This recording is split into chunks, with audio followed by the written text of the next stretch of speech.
Good Monday morning, everybody. I'm Jared Klein coming to you live from the NBC29 Digital Desk with the Morning Rush. Let's start things off with this story. More kids are getting suspended from school in Albemarle County and Charlottesville. According to a report from the Equity Center, UVA, suspensions dropped from 2010 and to 2020. Now that trend, though, has reversed.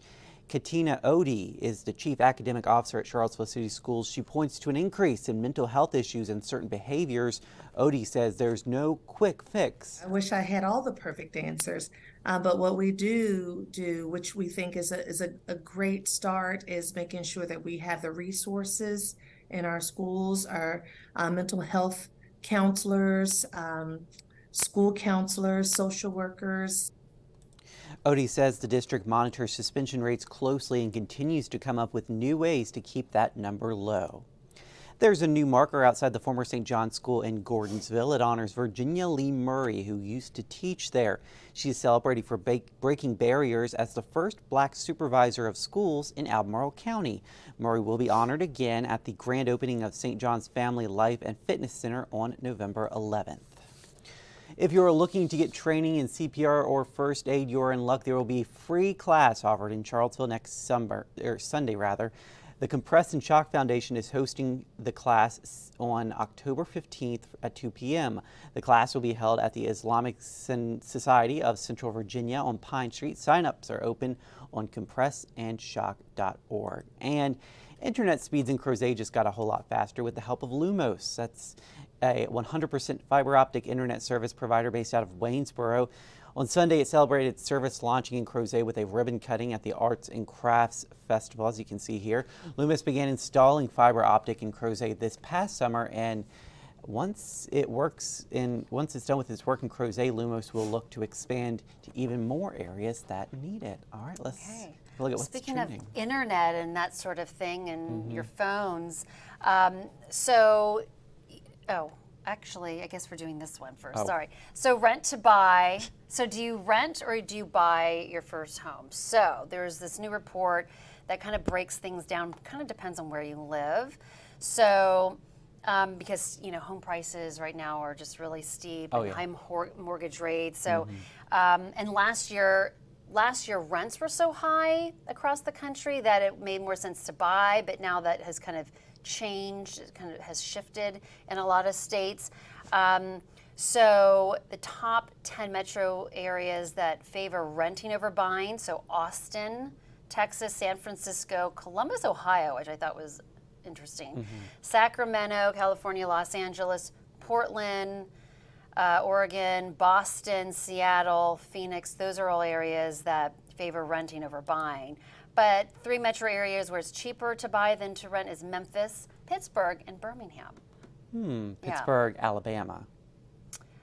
Yes, Pittsburgh, Alabama. Just to not the Pittsburgh we not all know. PA. Yeah, right. But yeah, I guess it's interesting. It really depends on where you live. Yeah, and you have to crunch the numbers. You have to crunch the numbers exactly to Yeah. make the right decision. And I mean, you have to see where the market's headed next year after that. That'll be. It's a lot to think of. Yeah, getting your first they're home. saying that home prices will continue to go up next year. That's according to the American Association of Realtors. So, I think it's just getting more expensive. Yeah, we shall see. Out there. Yeah. Okay. Now, going back to the internet. So, when you're on your phone and you're buying things, or you're looking at, or even the grocery card, those little rewards cards that we use. Yeah.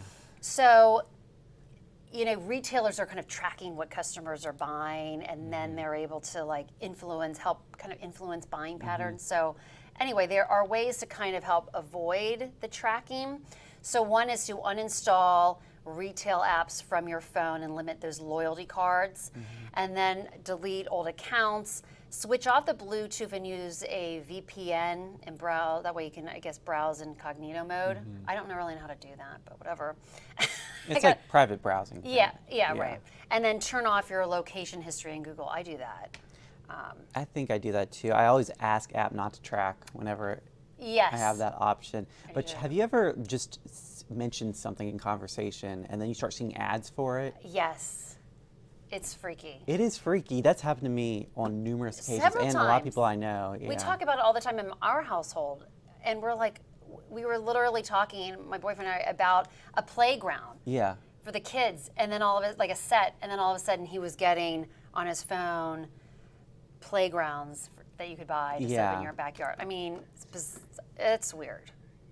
The phone's listening, and so it is, Siri. yeah. But I mean, here's some ideas Yeah. as far as like, I guess, buying and searching so they don't track you that way. Right. So anyway, okay. Now this is an interesting story. So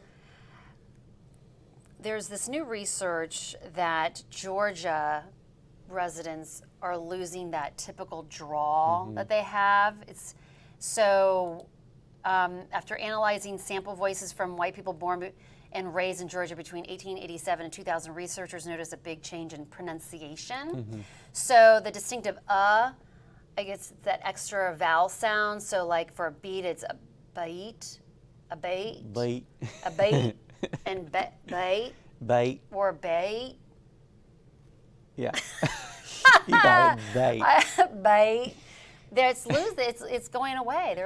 The region is kind of losing that extra vowel, the Huh. Yeah. So the stereotypical Southern accent began in the post-Civil War era. So ride, prize, bike suddenly became, Rod. those long I Yeah. sound, and a pen, kind of sound the same. Pin. Can you hand me a pin? I feel like we're going to get in trouble here somehow, but I'm just anyway. enjoying hearing you trying to reenact the Georgia accent. So I guess all of a sudden, though, that typical accent is like falling off a cliff, as they say. So people are kind of getting more of a California-esque pronunciation. I mean, speaking that accents way. do change over time, and you Yeah. notice in areas that are like secluded from other areas, they Yeah. typically have stronger accents that aren't seen. There's a place in Virginia, I can't remember the name of it. Well, there's It's the like island, Tangier Tangier Island. It's Island, that's in Elizabethan era, and they have that kind of Elizabethan drawl voice accent. And I guess it's because it's isolated from everywhere else. Yeah. So it is. It's interesting, interesting, the linguists and